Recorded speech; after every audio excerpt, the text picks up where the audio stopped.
Imagine the chilling silence of a forgotten asylum, broken only by a faint, unsettling whisper. This isn't just a building, it's a tomb of forgotten screams, and we're about to step inside to uncover the terrifying story of its last patient. Prepare yourself, because some echoes never fade. You stop at the gate and let the weight of the place settle into your bones. I'm glad you're here, truly. It takes a particular kind of courage to come this far, and I don't take your trust lightly. Look at those iron bars. They droop like exhausted shoulders, furred with rust, the color of dried blood. The hinges are fat with lichen, and the chain draped through them is so old, it looks fossilized. If you touch it, you'll feel the chill run up your fingers into your wrist.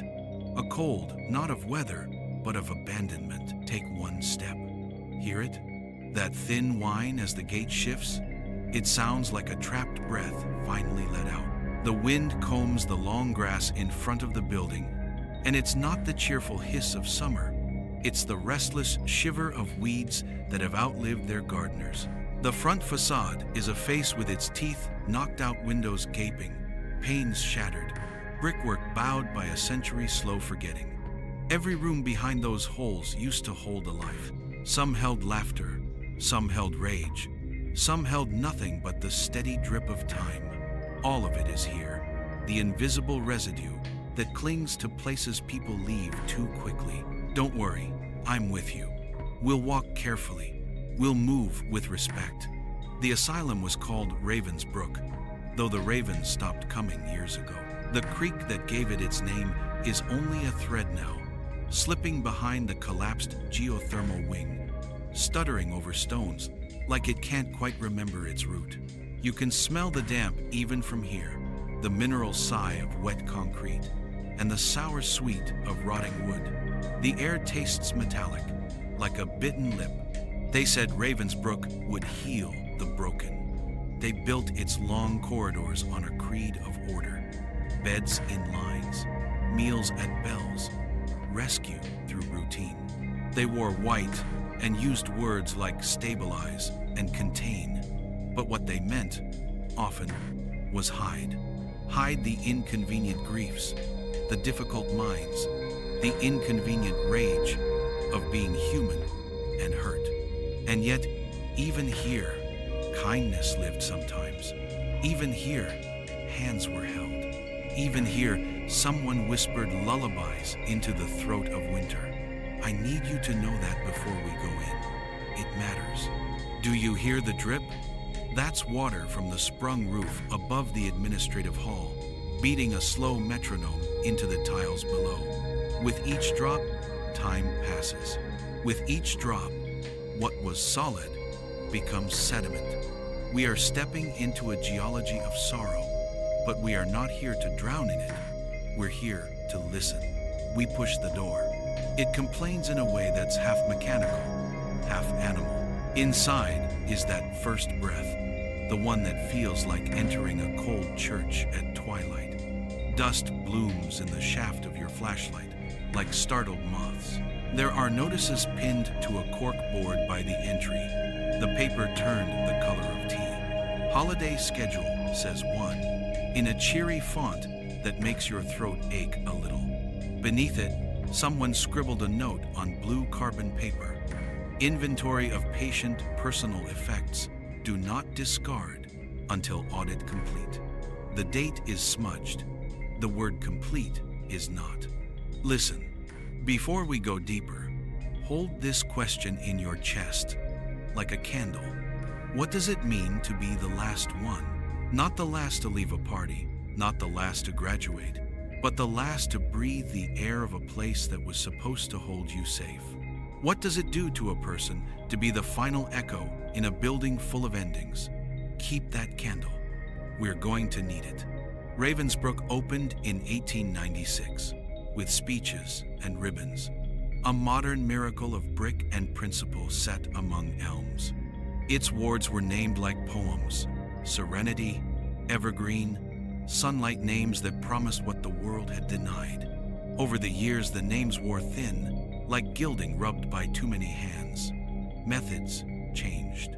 Philosophies fought.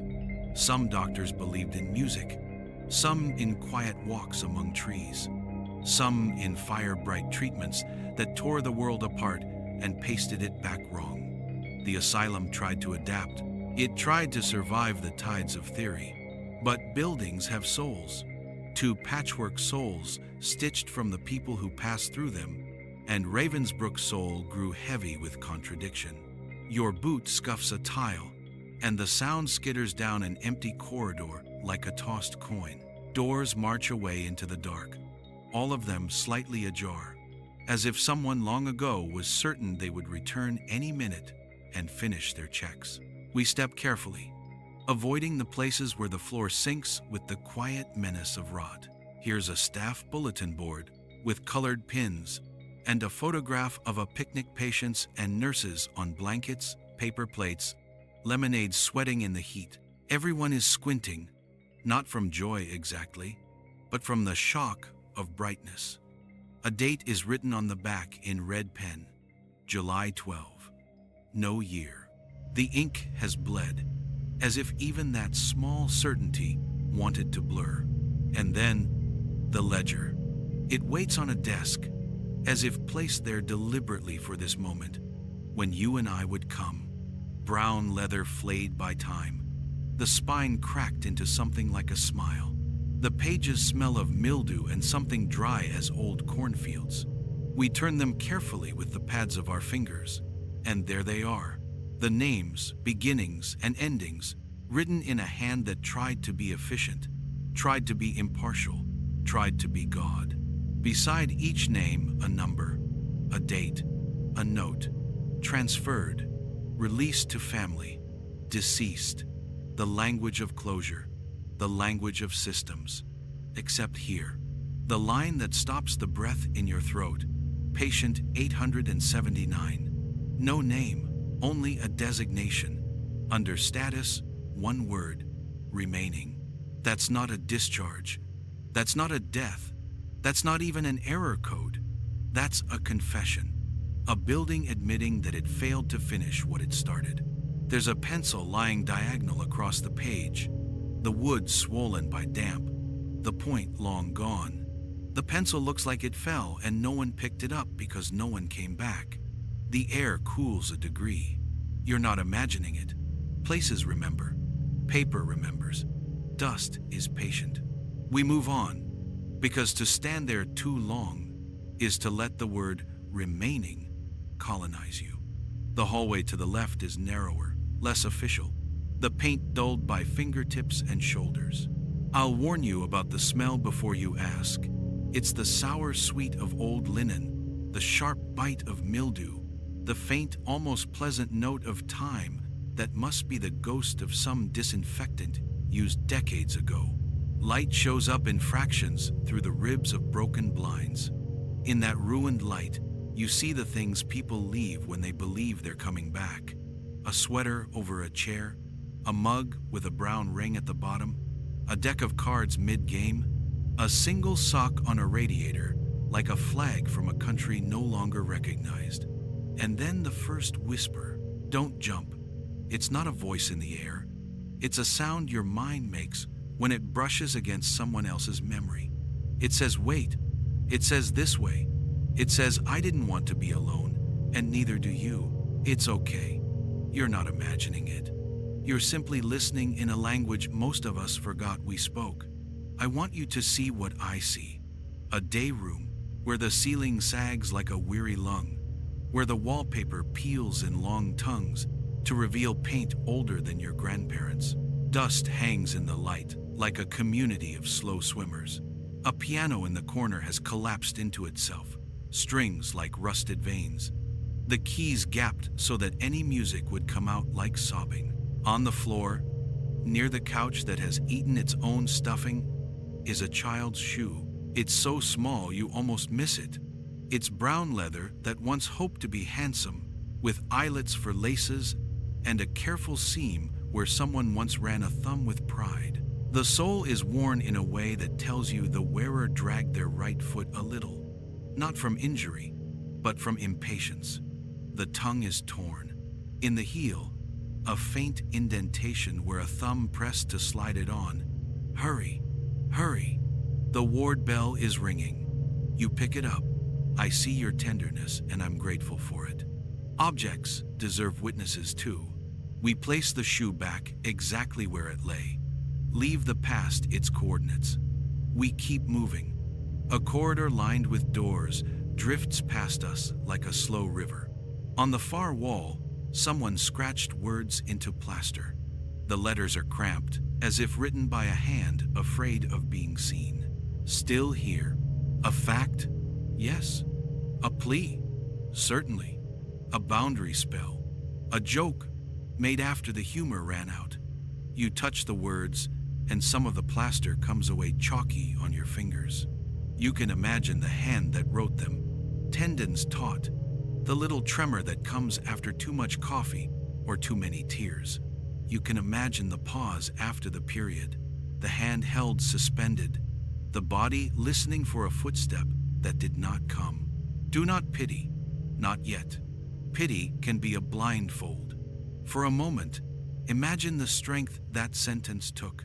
We descend a short staircase to the lower ward, where the flood left its signatures, tied lines on paint, buckle-cupped tiles, a drowned vending machine with its mouth of glass broken open to reveal fossilized snacks. The flood was the last straw, the administrator said. Though the straw was not the problem. Repairs were ordered, budgets argued, committees convened. But when a building like this begins to want its own ending, it finds a way. They locked the gates for safety. They planned to return on Monday. It rained all weekend. The world moved on. They forgot to count. You ask me if I think it was an accident.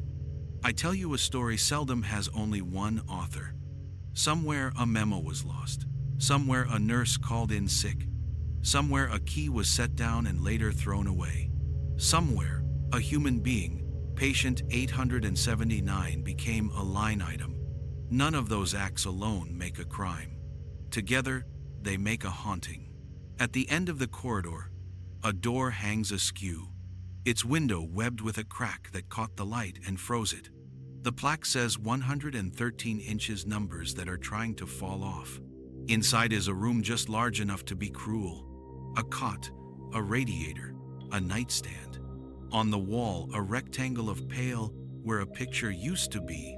On the floor, a pattern of scuff marks you recognize as pacing 4 strides. Turn, 4 strides back. The economy of captivity. On the nightstand rests a notebook. The cover is warped into a tide by damp. The first pages are blank, then water-stained, then covered in handwriting. Not the unbroken rivers of a diary, but little sketches, fragments, stitched thoughts, entries that begin as if mid-conversation. The hand is neat when it wants to be, irritated when it's tired, nearly illegible when it's afraid. We don't read for voyeurism. We read to learn how to carry the story with care. You turn a page and there it is again. A refrain like the chorus of a song you didn't know you knew. They said they'd come back. They said they'd come back. They said they'd come back. Between the repetitions, other things bloom. A note about the music teacher who played Debussy on Thursdays and always stopped mid-phrase to ask if anyone needed a blanket. A sketch of a window in the dining hall drawn with the kind of attention only a hungry person gives a slice of sky. A sentence that starts, "When you are the last, the building becomes," and then breaks off into a long line that tears the paper near the end, as if the pen was dragged there by the body falling asleep or the lights going out. You look at me and I see the question in your eyes. Who were they? What was their name before they became a number? The notebook doesn't say. There's a page near the back torn out cleanly, as if someone needed to carry one truth with them past the door. The absence is its own testimony. You close the notebook, you place it exactly as it was. In your chest, the candle flames a little brighter with a mixture of sorrow and respect. Good. Keep it lit. We're not finished. The truth is never a single key that opens a single lock. It's a ring of keys you try, one by one, and sometimes the door only nudges because it wants you to knock first. We climb back to administration and find a filing cabinet that once weighed as much as a secret. It lists when it lists. The bottom drawer slurred open by rust. Inside, paper cocooned in dissolving envelopes. You scan labels until one catches. Closure proceedings. The folder sifts itself into your hands, like something that has been waiting, patient as a cat. There's a timeline, budgets shriveling, repairs deferred, a letterhead changing 3 times as new organizations took ownership and then shrugged. There's a flood report. There are notes from a meeting held by flashlight in this very building. All patients transferred, except one, pending authorization. No attached form, no subsequent note. There's a memo stamped urgent in weary ink, explaining the risks of returning while the lower ward remains compromised. There's a directive to secure the property. There are checklists with neat boxes ticked. Lock gates, shut off gas, collect staff keys, alert press. There is no box labeled, count the living within. It's wrong to say no one cared. You find a letter from a nurse who asks for a final sweep, even offering her weekend without overtime. Her name is underlined twice by someone else, and then circled as if their pen was a small life buoy they hoped would float her request. A subsequent note reads, reschedule. After that, silence. There's a draft of a press release about a thoughtful transition toward community-based care. There's a list of stakeholders impacted. Patients are third on the list, after vendors, after neighbors. You and I stand there with our palms on the desk and don't speak for a full minute, because sometimes the only respectful answer to such paperwork is a silence that refuses to become forgetfulness. I'm not here to turn patient 879 into a legend, because legends gild and erase in the same breath. I'm here to imagine the plausible sanctity of their days, the small ways a human keeps living inside a system that keeps misnaming them. The notebook helps. The shoe helps. The walls help. There are lines scratched high up near the window where someone tried to measure time with a fingernail. There's a knotted string looped over a pipe, the kind a person makes when they want to remember that their hands still know how to make a thing. There's a sheet of paper jammed into a radiator fin with a list of words: elm, beetle, cinnamon, flashlight, blue, Tuesday. That's not madness. That's a person reminding themselves that the world retains flavors and the calendar retains a spine. Sometimes a haunting is not the dead reaching back. Sometimes it is the living reaching forward, a hand outstretched from the past, hoping for a palm to meet it. That is why we came. Who was 879 when the others left? The notebook mentions the music teacher twice, the day nurse once, and a person named May, with kind eyes and quick hands. It speaks tenderly of a plant left on a sill that did not survive the weekend, and of a sparrow that stunned itself against the window and then recovered after an hour in a shoebox. It accuses no one by name. It accuses the weather. It accuses time. It accuses doors. They said they'd come back. The phrase turns from complaint to mantra to spell. When said aloud, it almost sounds like a prayer. When whispered at midnight, it sounds like the building responding, I will hold you until they do. Ravensbrook kept its promise too well. We cannot know how long 879 remained. We see food wrappers in a trash bin that looks recent compared to anything else in the room, but recent is a slippery word here. We see that the locker room near the kitchen was forced and that the cabinets were raided for cans. We see a metal spoon rubbed bright where a hand polished it, simply by using it day after day. We imagine the nights lengthening and the days turning into excuses. We imagine hope thinned to filament and then hardened into a habit so strong it did not break, even when the habit's object evaporated. And then, because stories require an end even when lives resist them, we imagine the moment 879 realized that remaining had become not merely an error in a ledger, but a vocation. They may have chosen a room and made it sacred. They may have walked the halls at dawn to greet each window with a nod as if to say, "I am still here, and so are you." They may have written, "Still here," not for others, but for themselves, proof that existence counts. The notebook dissipates into blank pages at the back, as if words lost their appetite for paper. The last legible line is softer, like a hand that has learned to set down what cannot be carried any other way. If the doors open, I will go. If they don't, I will open. The sentence ends in a dot so precise you can feel the pulse that made it. We'll never know which it was. Perhaps the flood cooled and dried, and 879 found a window that did not resist.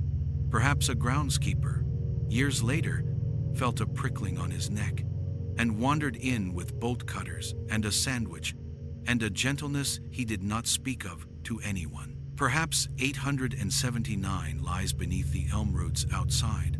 Returned to a quiet the building could not refuse. There's no body, there's no record. There is only this: when you breathe here, something breathes with you. Come, one more walk. Slowly now, as if the floorboards are listening, because they are. The day room hums with a hush that isn't empty. It's the fullness of a place that has learned to keep secrets without swallowing them whole. The scratched sentence on the wall waits for you again. You look. The dust has shifted in your absence. The letters, somehow maybe it's the angle of the light. Maybe it's your eyes damp with what they've seen read differently now. So are you. Don't be afraid of that. It isn't a threat. It is the simple, unsparing truth that binds us to each other. We are here. You and I and the ones who came before. We are here imperfectly and briefly, and with a clumsy grace that matters more than perfection ever did. We are here, and so were they. That is not small. It is everything. Something shifts down the corridor. A door closes just enough to make your heart stumble. It could be the wind. It could be the building settling. It could be the mind, flexing its oldest muscle. The making of meaning. But in the broken window's reflection, for a fraction of a second, you see the outline of a figure slender as a string, standing still at the bend in the hall where afternoon collapses into evening. You do not see a face. You do not need to. I won't tell you not to cry if you need to. You're allowed to cry here. Tears are just another way the body says still here. When you're ready, we'll go. The gate will complain the way it did when we entered, but now the sound will feel less like an obstacle and more like a greeting from an old thing that has seen too much and is nonetheless glad not to be ignored. Outside, the sky has that early night bruise, cobalt sinking toward black. The grass brushes your knees like hands of people lining a parade route, waiting for someone worth celebrating. You are worth celebrating for coming. The elm leans over the roof with a posture like an elder bent to listen. The creek goes on muttering to itself, following its memory of the path even where the stones have shifted. You turn back for one last look. The building appears smaller, the way big things often do once we step out of their shadow. But it also looks, there's no other word, lighter. As if telling this story opened a window inside it that no flood can shut. As if the soul of the place has stretched, gently, to include your listening. I want you to carry something with you that isn't fear. Fear is honest. It got us here, but it isn't the point. Carry the notion that to be remembered is to be rescued, even if only by inches.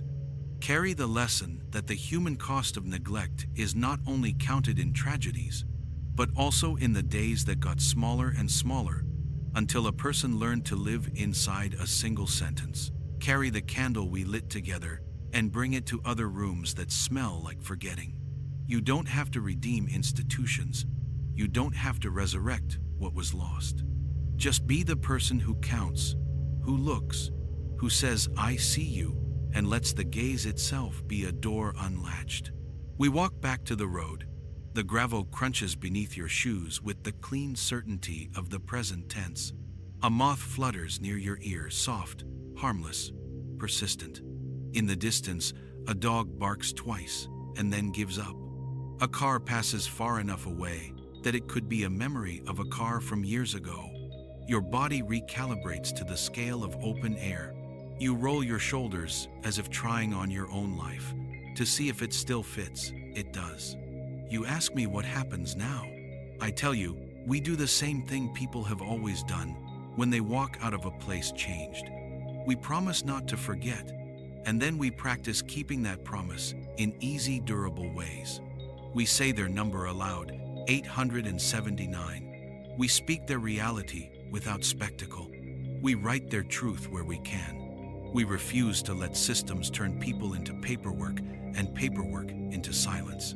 We hold the door for those who come after with our hands, with our votes, with our stubborn, ordinary love. And sometimes, when evening is thick and you hear a floorboard creak where there should be none, we say, calmly, "I hear you," and the house of the world becomes a little kinder. Before we part, come stand with me at the gate a moment longer. The chain is still rusted, the hinges still moan, but you know now that the sound is not a warning. It's a testimony. It says, someone came. It says someone left the quiet a little different than they found it. You, if you listen with the patience you brought to every step today, you will hear it again, the whisper under the wind, the silvery thread that ties your ribs to the bones of this place. It is not trying to frighten you. It is trying to thank you. Still here, it says. So are you, you answer. And that is how both of you leave. On your way home, if you pass an old building with its windows dark, ask yourself who it once held and what it still holds. Ask yourself whose name was reduced to a number and how you might lend your voice to undo that reduction. The memory of places is not a burden you must carry alone. It is a chorus you can join. If you feel like sharing, tell me about a forgotten place you once visited or passed by every day, without noticing until one afternoon you finally stopped and listened. What did it say to you? And what did you say back?